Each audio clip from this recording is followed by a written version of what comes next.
मैं आपसे समझना चाहता हूं और बताइए कि आज जो मुख्यमंत्री की घोषणा है और जो बजटरी प्रोविजन असेंबली में किया गया था और उसके कुछ ही दिनों के भीतर मथुरा जाकर मुख्यमंत्री का यह ऐलान करना, ये आपको क्या राजनीतिक लग रहा है? क्या धार्मिक विकास के नाम पर कोई चुनावी रणनीति है, या फिर ये एक सामान्य प्रक्रिया है धार्मिक पर्यटन को बढ़ावा देना, या फिर सपा और कांग्रेस को घेरने की पूरी कोशिश?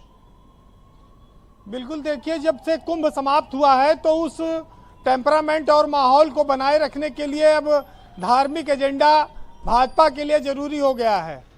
और मुख्यमंत्री ने सदन में भी ये बात कही थी कि संभल और मथुरा ये हमारे हैं, हमको मिलना चाहिए। तो खाली मथुरा नहीं, संभल भी इस दौरान अब लगातार चलेगा।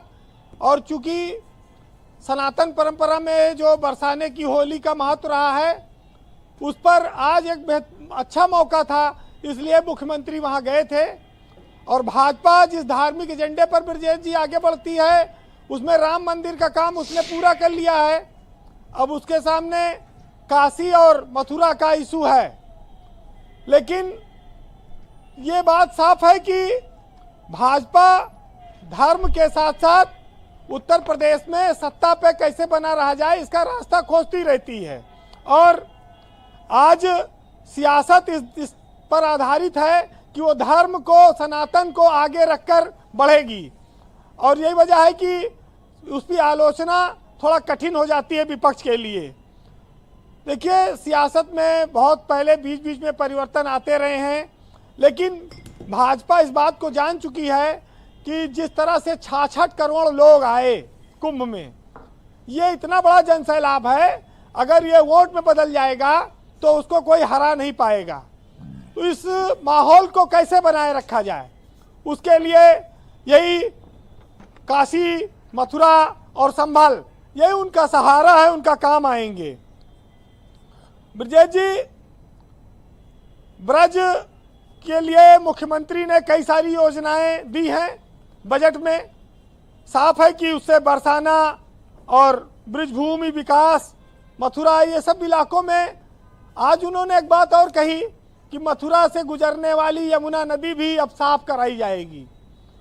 तो जिस यमुना को लेकर दिल्ली में हंगामा मचा था, जिस यमुना की वजह से सरकार चली गई, अब वहां पर दिल्ली में भी उनकी सरकार है। यानी कि अगर दिल्ली से यमुना साफ होना शुरू होगी तो मथुरा में उत्तर प्रदेश सरकार भी उसकी सफाई करके उसको गंगा की तरह बनाने का आज ऐलान हुआ है। तो ये जो हिंदुत्व से जुड़ी हुई चीजें हैं, हिंदू समाज के जो आस्थाओं के केंद्र हैं, नदियां, धार्मिक स्थल, इन पर जो तैयारी है बीजेपी की, स्वाभाविक है कि इस पर कोई दल इतनी तैयारी नहीं कर पाएगा। और जब औरंगजेब का नाम आ जाता है तो वहां पर भी भाजपा लीड लेने लगती है। उसको तो प्राचीन मंदिरों का मूर्ति भंजक माना जाता है, तोड़ने वाला माना जाता है। तमाम सारी चीजें औरंगजेब के समय में हुई हैं। ब्रिटिश काल को भी इसी रूप में देखा जाता है। ब्रजेश जी, ये एक संयोग भी है कि जहां जहां मंदिर बने वहां वहां ईदगाह जरूर पाई गई। और यही आज कई सौ सालों बाद सियासत में नफा और नुकसान का केंद्र बनी है। अयोध्या हो, चाहे काशी है, चाहे मथुरा है। अब ये बात साफ है कि कृष्ण की जो बरसाना है और मथुरा है, वो हिंदुओं की राम के बाद आस्था का सबसे बड़ा केंद्र है। और जब वो मुद्दा उठेगा तो भाजपा उसका फायदा लेगी, उसका फायदा मिलेगा। लेकिन जैसे राम जन्मभूमि का मामला अदालत से उसका निर्णय आया, कोशिश यही होगी कि मथुरा पर भी इसी तरह से कुछ निर्णय आया जाए, क्योंकि एक तरह से अदालत के निर्णय पर आम सहमति बनाना आसान होता है और शांति व्यवस्था बनाए रखना भी आसान हो जाता है।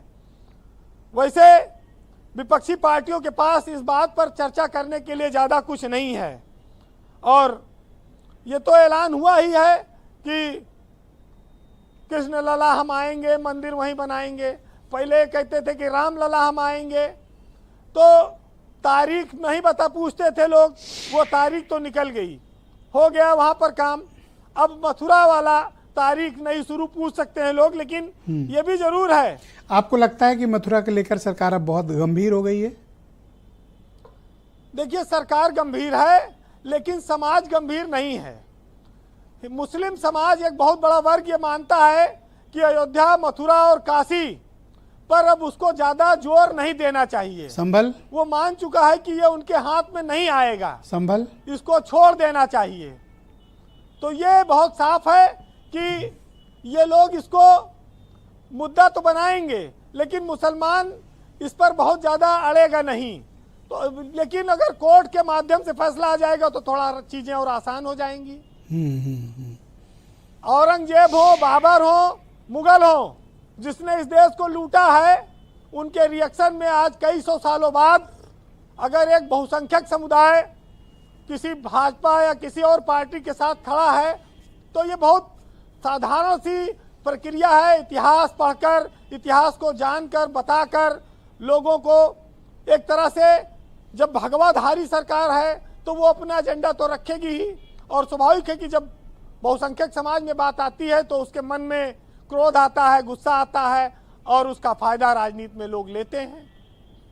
फिलहाल अतीत में की गई गलतियों की सजा बहुत लंबे समय तक लोगों ने भोगी है और पूर्वजों ने भी जो गलतियां की थी वो भी आने वाली पीढ़ियों ने भोगी है। इसीलिए कहा गया है कि जो बोएगा वही पाएगा, तेरा किया आगे आएगा, सुख दुख है क्या, फल सब कर्मों का, जैसी करनी वैसी भरनी। वीरेन जी, बहुत बहुत शुक्रिया आपका, धन्यवाद हमारे साथ जुड़ने के लिए, ग्राउंड जीरो से अपने फीडबैक, ओपिनियन और ऑब्जर्वेशन हम तक पहुंचाने